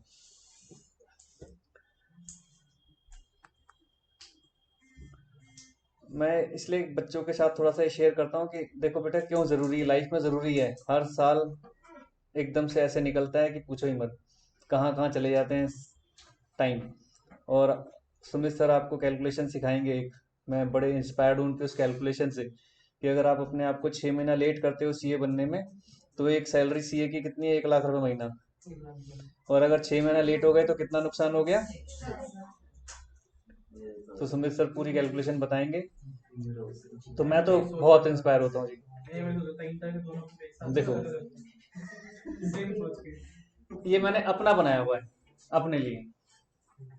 अब ज्यादा मत पढ़ना, थोड़ा पर्सनल हो जाएगा। लेकिन अब क्या करें, देखो वकील के हिसाब से बनाने पड़ते हैं, कुछ कमियां हमारे अंदर भी होती हैं, लेकिन फिर भी मैंने रखा हुआ है डोंट्स एंड डूज। डोंट्स में 4 चीजें जो मुझे सबसे ज्यादा हर्ट हुई इस साल, उन 4 चीजों को छोड़ना है, और डूज जो मिस किया उनको करना है। आप भी बनाओ, रखो अपना एक WhatsApp group, personal WhatsApp group बना लो। पता आता होगा सबको बनाना, मेरे से ज्यादा एक्सपर्ट होंगे इन मामलों में। तो एक पर्सनल व्हाट्सएप ग्रुप बनाओ और उसमें अपने लिए चीजें स्टोर करो, अपने लिए, नॉट फॉर एनीवन, अपने लिए। आपको कोई मटेरियल मिलता है, कुछ भी मिलता है, उसके अंदर सेव करते जाओ। मैंने एक अपना पर्सनल ग्रुप बना रखा है जो मेरे लिए है, सिर्फ। आप भी बनाइए, है ना? नेक्स्ट 1-2 क्लासेस में मैं आपके साथ पेपर भी डिस्कस करूंगा, कि जो क्वेश्चन पेपर अभी रिसेंटली आया है लॉ का, वो डिस्कस कर लेंगे आपके साथ। उसका पीडीएफ बना लूँ और पीडीएफ बनाकर आपके साथ डिस्कस करेंगे कि किस तरीके से चीजें आती हैं। आप लेकिन कमिटमेंट्स पर अपने आ जाओ, बहुत जरूरी है। एग्रीमेंट बनता है बेटे 2 पार्टीज के बीच, 2 different parties, sorry 2 different parties के बीच। आप अपने आप से एग्रीमेंट नहीं कर सकते। तो एज पर सेक्शन 10 तो एग्रीमेंट है, लेकिन एज पर प्रैक्टिस 2 पार्टीज आ गए, लेकिन दोनों सिमिलर ही हो गए। Second, pre consent. अब प्री कंसेंट क्या होता है? जो अभी मैंने बताया था कि एक बच्चे को किडनैप कर लिया और पेपर साइन करा लिए, या रिवॉल्वर पे पॉइंट पर रखकर कुछ भी काम करा लिया, तो वो चीजें, ठीक है जी। कॉम्पिटेंसी ऑफ पार्टीज, कॉम्पिटेंट होना बहुत जरूरी है। मैं एनेस्थीसिया में था, डॉक्टर ने साइन करा लिए, क्या मैं उस वक्त कॉम्पिटेंट था? मैं एग्रीमेंट करने के लिए उस वक्त कॉम्पिटेंट नहीं था, मैं एनेस्थीसिया में था। एक छोटा बच्चा, भी आपका एग्जाम्पल लिया था, ये सारे एग्जाम्पल इसीलिए ले रहे हैं आपसे कि मैं 18 साल 17 साल 11 महीने 29 दिन के बच्चे के साथ में एग्रीमेंट साइन नहीं कर सकता, कॉम्पिटेंट नहीं है वो। एक कोई ल्यूनेटिक्स जिन्हें बोलते हैं हम लोग, जो किसी भी उसमें हो सकते हैं, नशे में, उनके साथ आप एग्रीमेंट नहीं साइन कर सकते उस वक्त जिस वक्त वो उस पोजीशन में है, ल्यूनेटिक्स वाली कंडीशन में है। वो खुद ही नहीं पता चल रहा कि मैं क्या कर रहा हूँ, बस घर ही पहुंच पाता है वो, बाकी तो कुछ नहीं जानता वो। घर तो पहुंच ही जाता है। क्या लॉफुल कंसिडरेशन, मैंने भी क्या कहा था कि लैपटॉप के बदले अपनी रिवॉल्वर नहीं दे सकता, क्योंकि रिवॉल्वर देना लॉफुल कंसिडरेशन में नहीं आता। लॉफुल कंसिडरेशन मतलब जो लॉ अलाउ करता है, कैश पेमेंट या फिर चेक से पेमेंट या पेटीएम, इतने सारे ऑप्शंस हैं, वो लॉफुल कंसिडरेशन में काउंट हो जाएंगे, ठीक है। लीगल ऑब्जेक्ट, आप जिसकी शॉपिंग करने जा रहे हो वो ऑब्जेक्ट लीगल होना चाहिए। हम जा रहे हैं कहाँ? चोरी की कार खरीदने, बड़े खुश, सस्ती मिलती है, आधे रेट पे मिलती है, हमें पता है कि चोरी की कार खरीदने जा रहे हैं, तो क्या चोरी की कार लीगल ऑब्जेक्ट है? नो, वो तो पहले से इनवैलिड हो गया। फिर क्या है? Declare to be void. ये सेक्शंस 24 से लेकर 30 और सेक्शन 56 के अंदर ये वॉइड्स हैं। 24, 25, 26, 27, 28, 29, 30 और 56, यानी इन 8 सेक्शंस में वो केसेस डिफाइंड है जो ऑलरेडी वॉइड। ये तो हमारे वो 6 हैं जो सेक्शन 10 डिफाइन करता है। फिर क्या था? 2 पार्टीज हमने पढ़ लिया। Intention to create legal relationship, obviously, क्योंकि अगर मान लीजिए मुझसे कोई गन पॉइंट पे साइन करा रहा है या मैं एनेस्थीसिया मोड में हूँ, साइन करा रहा है, तो उनकी इंटेंशन क्या है? चीटिंग की है, मेरे साथ फ्रॉड करने की है, तो मैं प्रूफ कर दूंगा कि तो मेरे साथ इनकी कोई इंटेंशन लीगल रिलेशनशिप बनाने की तो है ही नहीं। धोखा देना तो लीगल रिलेशनशिप नहीं होता। Then fulfilment of legal formalities, जैसे उन्होंने अच्छा पॉइंट पकड़ लिया था कि सर वो साइन तो करा लिया लेकिन वही पेपर वहां कहाँ हुआ, स्टैम्प हुआ ही नहीं अथॉरिटी में। That was the bigger point. फिर मैंने थोड़ा सा और आगे बढ़ाया क्वेश्चन को, यानी कुछ जगह पर लीगल फॉर्मेलिटीज के बिना कॉन्ट्रैक्ट कंप्लीट ही नहीं होगा। जब आप घर खरीदेंगे तो घर के एसडीएम के पास जाकर आपको अपने नाम पेपर कराने पड़ेंगे, वहां पे आपके थम्स लगते हैं, फिंगर्स प्रिंट्स लगते हैं और आपका पूरा फोटो खींचता है, सब कुछ होता है, तब जाकर वो प्रॉपर्टी आपके नाम पर एसडीएम हाउस में, ऑफिस में चढ़ती है। तो आप बने कि आपने वो फॉर्मेलिटीज पूरी कर ली जो जरूरत थी। कार खरीदना, बिना आरसी पर आपके नाम आए कार आपकी होगी ही नहीं, वो लीगल फॉर्मेलिटी करना जरूरी है। उस पे जो चालान कटेगा वो किसके नाम पे होगा? उस पे जो चालान कटेगा वो किसके नाम पे होगा? कौन से वाले केस में? क्या? कौन से केस में कह रहे हो? सर अगर मान लो आरसी नहीं आई गाड़ी की लेकिन चालान कट गया तो फिर वो किसके नाम पे कटेगा? आप पेपर कंप्लीट कर चुके हो, यस सर। आरसी नहीं आई, सिर्फ आप ये कहना चाह रही हो। तभी अभी रजिस्ट्रेशन नहीं हुई ना। आपने डॉक्यूमेंट्री एविडेंस पूरा कंप्लीट कर दिया, हाँ सर, ये लगा। आपने वहां पर पेपर जमा करा दिए, सर गाड़ी की डिलीवरी सब कुछ हो गया। सब कुछ हो गया। जब आपने पेपर वहां जमा करा दिए तो आप ही के नाम पर आएगा जिसके नाम पर जमा हुआ है। अभी रजिस्ट्री हुई नहीं। अभी तो आप कह रहे हो डॉक्यूमेंट्स तो हो गए, सर वहां से आरसी नहीं आई ना। आरसी नहीं आने से फर्क नहीं पड़ता, आपके पास रिसीट तो आ गई कि मैंने वहां पे जमा करा दिया पेपर। और मतलब जो रजिस्ट्रार ऑफ जो है, रजिस्ट्रार का आपके पास वो आ गया स्लिप, वो है ना फिर कि काम हो चुका है। समझ रहे हैं बात को? वो अपने आप में एविडेंस है इस बात का। जैसे आपने सीए का फॉर्म कब भरा था? अपने हिसाब से बताओ, मान लीजिए नवंबर में भरा आपने, तो उसका आपके पास वो कब आया इनरोलमेंट? 2-3 दिन बाद आया ना? 3 दिन बाद आया। उसमें उन्होंने क्या लिया कि भाई हम तो एक वो लेते हैं कि जब तक लीगल फॉर्मेलिटीज कंप्लीट नहीं होगी तब तक हम मानेंगे नहीं। लेकिन अगर आपके लीगल फॉर्मेलिटीज में कोई दिक्कत नहीं है और आपने टाइम पर सब कुछ सबमिट कर दिया तो वैलिड तो है, जबकि लास्ट डेट निकल चुकी है। लेकिन आपका जो एनरोलमेंट नंबर कब आता है? लास्ट डेट के बाद। वैलिड तो हो गया ना वो, क्योंकि आप सबमिट कर चुके हो।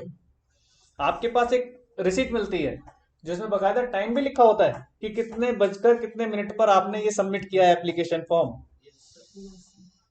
तो ऑथेंटिकेट है। आप चाहे सीए इंस्टीट्यूट मान लीजिए 6 महीने बाद आपको भेज रहा है, उससे कोई मतलब नहीं। आप कहोगे कि मैं तो दे चुका हूं आपको सब कुछ, मेरी तरफ से कोई फॉल्ट नहीं। ठीक है। सर्टेनिटी क्या होता है? सर्टेनिटी क्या समझाया था मैंने?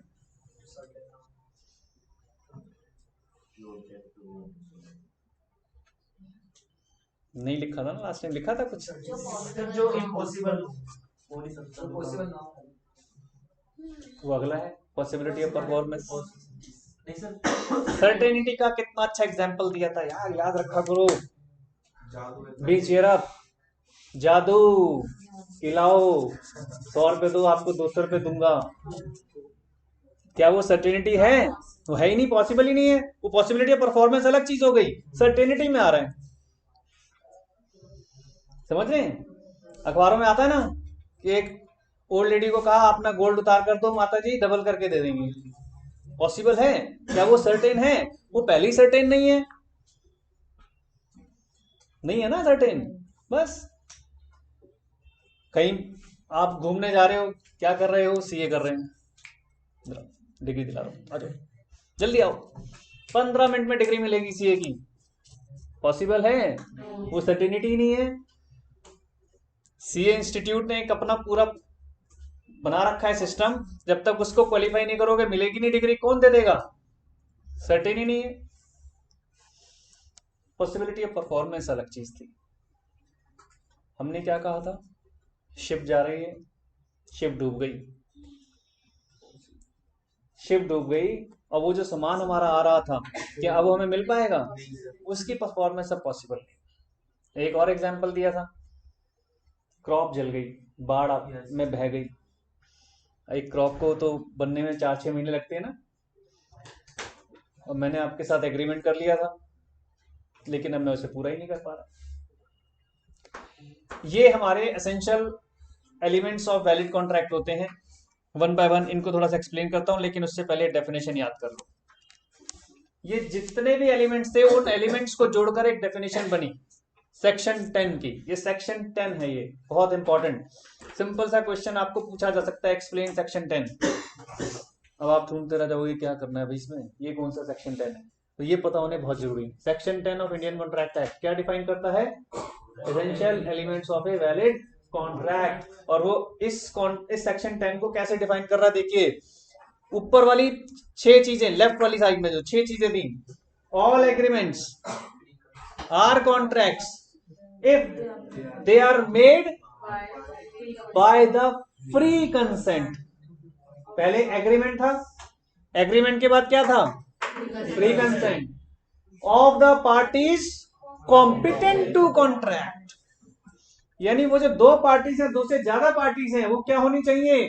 कॉम्पिटेंट होनी चाहिए।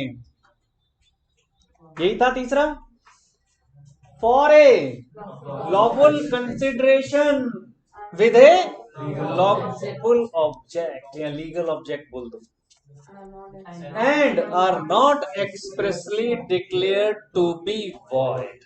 और वो वॉइड डिक्लेयर्ड नहीं होना चाहिए। वो जो हमने बताया था 8 सेक्शंस हैं जिनमें वो डिफाइंड है ऑलरेडी वॉइड, उनको छोड़कर। तो क्या डेफिनेशन है? देखो पढ़ो जरा, याद करो। All agreements are contracts if they are made by the free consent of the parties competent to the contract for a lawful consideration with a lawful object and not expressly declared to be fault. बहुत जरूरी है बेटा definition, बहुत जरूरी है। हो गई याद? पक्का? एक बार और देखना है, देखो। नहीं, अभी सिर्फ आप पढ़ लो, अभी लिखनी है आपने, अपने आप से लिखनी है, याद करके, देख कर नहीं लिखनी।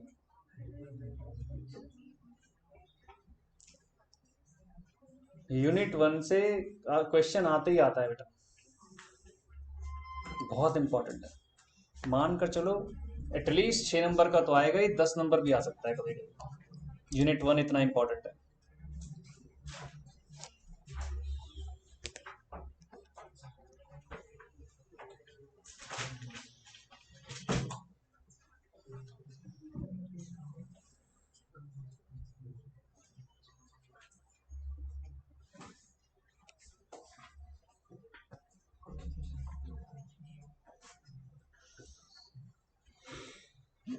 हो गया?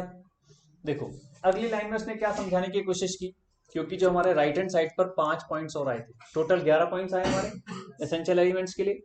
पहले 6 पॉइंट्स तो किस में आ गए हमारे सेक्शन 10 में। तो उसने लास्ट में क्या कहा कि जब प्रैक्टिस में आए, कोर्ट में बहुत सारे केसेस पहुंच गए कॉन्ट्रैक्ट्स को लेकर, तो कोर्ट ने क्या जाना कि यार 5 पॉइंट्स और ऐड करो।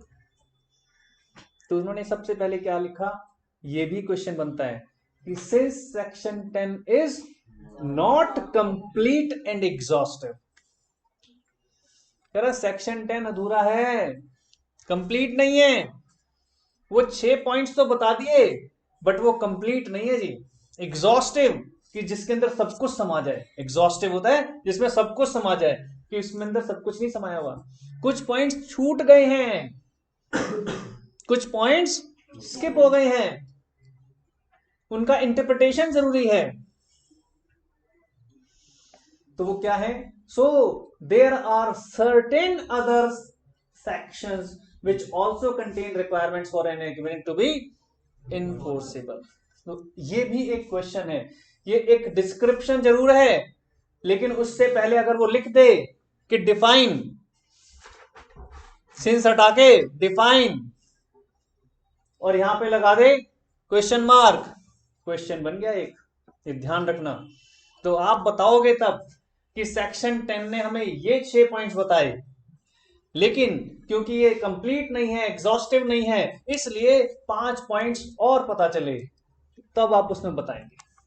तो with above explanation we can prove कि section 10 is not complete and exhaustive. तो वो 5 पॉइंट्स फिर ऐड होंगे।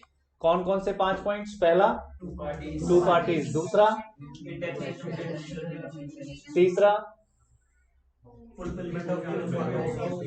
तो इन्हें देख लो, अगर देखने की इच्छा है देख लो, लेकिन तुक्के नहीं मारने, मैं कर देता हूं।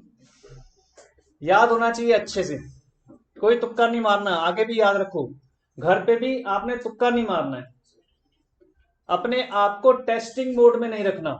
मैंने लास्ट बैच में बच्चों को बहुत बोला कि do not appear your test in a testing mode. मैं कहा वो टेस्ट आपका नहीं होता, फिर वो मेरा हो जाता है। अब इतने सारे बच्चे अगर कहानियां लिखेंगे तो मेरे को उन कहानियों को पढ़ना पड़ता है। तो इसलिए आपको याद करना है, अपने आप को एक्यूरेट बनाना है। स्लो स्लो चलेंगे लेकिन अपने आप को स्ट्रॉन्ग करना है, ठीक है। Two parties intention to create legal relationship, then fulfilment of legal formalities, इन सबको याद रखना है। किससे मैंने कहा था फुलफिलमेंट ऑफ लीगल फॉर्मेलिटीज क्या है? कार की आरसी, घर के पेपर, वो फुलफिलमेंट ऑफ लीगल फॉर्मेलिटीज से आ रहे हैं। बल्कि सीए इंस्टीट्यूट के साथ एनरोलमेंट ऑल्सो, जब तक आप वो फॉर्मेलिटीज फुल नहीं करेंगे आप सीए के स्टूडेंट नहीं कहलाएंगे। कहलाएंगे क्या? नहीं कहलाएंगे। इसके बाद सर्टेनिटी और परफॉर्मेंस को अलग अलग 2 पॉइंट में याद करें। सर्टेनिटी का मैंने आपको एग्जांपल दिया ही था, याद रखना है, जादू, और परफॉर्मेंस को कि हमारी क्रॉप जल गई, शिप डूब गया। वो परफॉर्मेंस अब कंप्लीट होने में टाइम नहीं है हमारे पास, हम नहीं कर पाएंगे, अभी नहीं कर पाएंगे, ठीक है जी। तो मेरे ख्याल से अब तो ये कई बार रिपीट हो गए एसेंशियल एलिमेंट्स, अब तो टिप्स पर होने चाहिए। बोर हो गए होगे ना, ये कह रहे बोर हो गए सर पढ़ पढ़ कर, हैं? कोई नहीं, अब हम no more repetition, from next class onward हमारा एक रेगुलर क्लास स्टार्ट हो जाएगी। अब यहीं पर आज मैं छोड़ रहा हूँ, ठीक है ना। तो नेक्स्ट क्लास से आगे का करेंगे स्टार्ट, लेकिन मैं चाहता हूँ कि सबको याद होना चाहिए, ठीक है। क्लियर है पॉइंट, याद रखना है। आप तीनों रुक जाना बस 5 मिनट दूंगा।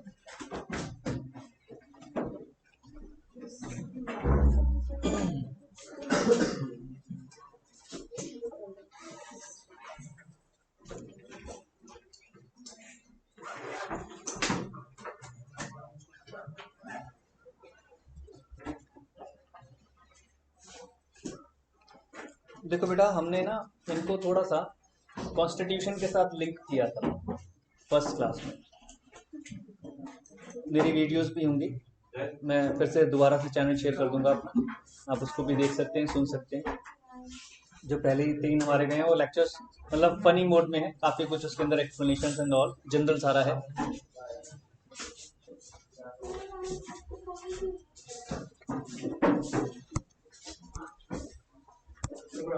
गुड आफ्टरनून जी।